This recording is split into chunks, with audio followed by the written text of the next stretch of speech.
tell me that I'm never. Halo semua, salam sejahtera Malaysia, tuan-tuan dan puan.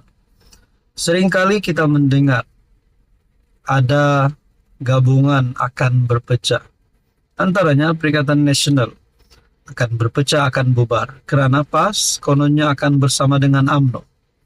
Ada juga kata bersatu yang akan bersama dengan UMNO. Menjadi spekulasi itu ini dan banyaklah komen.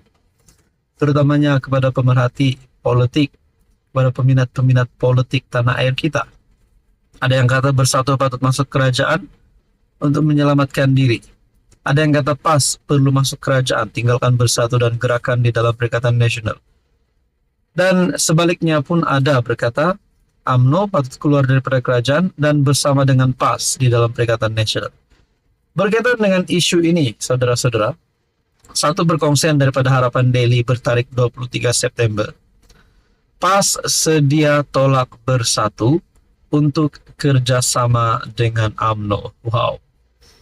Ahli Parlimen Parit Buntar dari PAS, Muhammad Misbahul Munir bin Masduki berkata, PAS sedia menolak bersatu bagi membolehkan parti itu bekerja sama dengan UMNO. Saudara-saudara, adakah dengan ini PAS, satu blok ataupun seluruh ahli parlimen PAS akan nyatakan sokongan terhadap kerajaan ataupun hanya akan bergabung bersama dengan UMNO di dalam satu gabungan baru? Mungkin PAS baru ataupun UMNO baru, kita pun tak tahu. Jadi saudara-saudara, dalam satu video yang kini tular di media sosial, ahli jawatan kuasa kerja PAS Pusat berkata, parti itu rela menolak bersatu untuk membolehkan parti itu bekerja sama dengan UMNO. Kita sanggup tolak PN, tolak bersatu pun tak apa. Sebab UMNO bagi syarat untuk berkawan dengan PAS, dengan syarat PAS tolak bersatu, kata Misbah yang merupakan timbalan Pesuruhjaya PAS Perak dalam video yang tular. Adakah dengan ini Muhyiddin Yassin dalam keadaan yang kritikal dan bahaya? Presiden UMNO Datuk Seri Ahmad Zahid Hamidi sebelum ini membayangkan tidak akan ada kerjasama dengan PAS selagi Hadi Awang menjadi presiden parti komponen Perikatan Nasional. Menurutnya, keputusan itu ekoran pengalaman bekerja sama dengan parti tersebut sebelum ini yang menyaksikan banyak keputusan bersama di antara kedua-dua parti dikhianati PAS. PAS ini membohong dari dulu sampai sekarang. Saya ini saksi hidup bincang empat mata dengan Hadi Awang. Sewaktu berdepan kita setuju, tetapi esok tukar tidak setuju. Jangan percaya selagi orang itu jadi presiden. Ahmad Zahid mengakui bahwa rakan-rakan dari PH ikhlas bekerja sama ada di dalam kerajaan maupun gerak kerja politik. Adakah dengan ini PAS hanya akan bekerja sama dengan UMNO sekiranya Hadi Awang dipecat dan Muhyiddin Yassin tidak lagi bersama dengan PAS di dalam Perikatan Nasional? Jadi sebenarnya siapa yang berada dalam kedudukan bahaya hari ini? Tuan-tuan, apa komen Anda? Halo semua, salam sejahtera Malaysia. Selamat datang ke channel Fels Lifestyle. Tuan-tuan Bapak yang amat dihormati. Tiba-tiba satu nama menteri besar ataupun satu nama pemimpin besar daripada kerajaan ataupun Pakatan Harapan disebut. Akhirnya dalam satu berita dipetik daripada Malaysia Kini bertarikh 25 September. Zahid sekolahkan menteri besar. Tidak susah kesan salah guna jika tahu apa dicari. Bekas Menteri Undang-Undang Zaid Ibrahim menyekolahkan Menteri Besar Selangor Amiruddin Syahri tentang bagaimana pihak berkuasa boleh memantau dan mengesan salah guna secara berkesan dalam organisasi yang menjalankan perniagaan dan rumah kebajikan seperti apa yang didakwa berlaku dalam GISBH.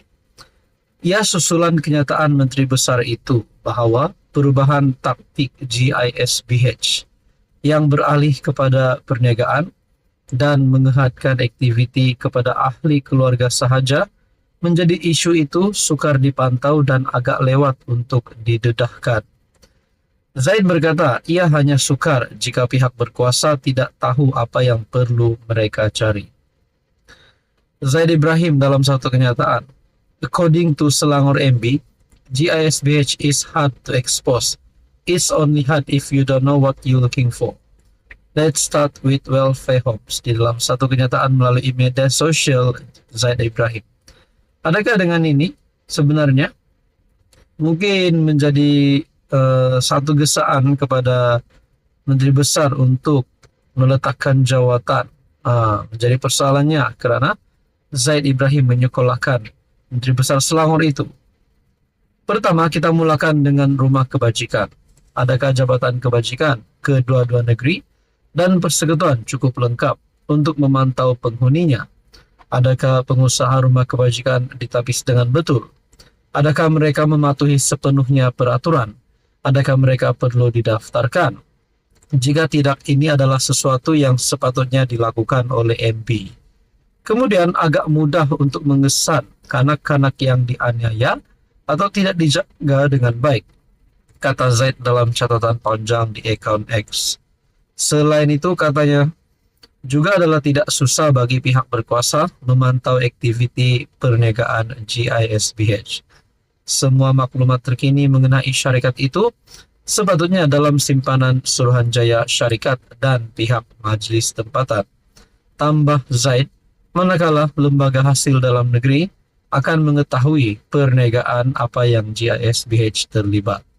Saudara-saudara, akhirnya Zaid Ibrahim sekolahkan Menteri Besar Selangor, Amiruddin Syari. Tidak susah kesan salah guna jika tahu apa dicari. Berkaitan dengan ini, apa komen Anda? Halo semua, salam sejahtera Malaysia, tuan-tuan dan puan. Terima kasih kerana terus setia dan bersama di dalam channel ini. Kita dikejutkan dengan isu ataupun kes yang disebut ramai. Pihak polis sudah sebut berkaitan dengan isu ini. Kerajaan pun sudah sebut berkaitan dengan isu ini, apatah lagi di kalangan kepimpinan politik. Daripada kerajaan, daripada pembangkang, pun ada menyebut berkaitan dengan isu dan kes GISBH. Sebelum ini, Baginda yang di Pertuan Agong ke-17, Sultan Ibrahim, juga sudah bertitah berkaitan dengan isu ini.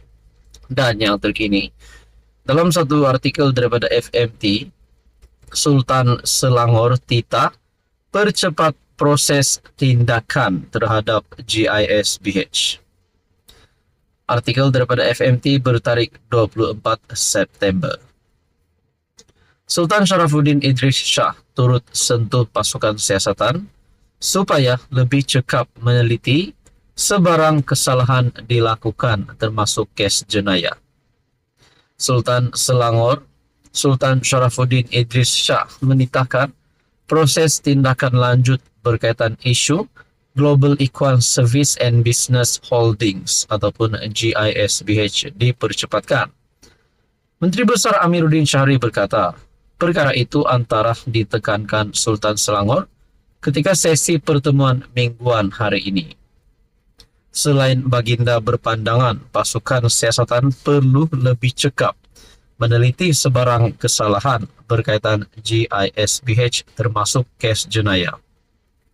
Pada sesi pertemuan tadi, isu GISBH tidaklah dibincang secara spesifik. Namun, Baginda meminta supaya tindakan lanjut dipercepatkan oleh Jabatan Agama Islam Selangor JAIS dan Majlis Agama Islam Selangor MAIS. Esok Dr. Muhammad Fahmi Nga, Exco Agama Islam dan Pembudayaan Inovasi, dijangka memberi beberapa penemuan mengenai perkara itu, serta tindakan yang bakal diambil, katanya ketika ditemui selepas merasmikan penutupan Dialog Belanjawan Selangor 2025. Beliau berkata, sesi menghadap yang menjadi rutin mingguan itu turut membincangkan beberapa keputusan Majlis Mesyuarat Kerajaan Negeri berkaitan isu dan hala tuju negeri Selangor. Difahamkan sesi menghadap kira-kira 2 jam itu berlangsung di Istana Bukit Kayangan. Dalam perkembangan sama, Amiruddin berkata, kerajaan negeri akan menguatkuasakan larangan pengoperasian premis kepada GISBH selepas memperoleh laporan penuh daripada polis dan jawatan kuasa agama Islam negeri. Sudah tentu polis perlu menjalankan siasatan penuh dan menyerahkannya kepada kami, kerajaan negeri, bagi tindakan lanjut seperti tidak membenarkan mereka menggunakan premis di Selangor.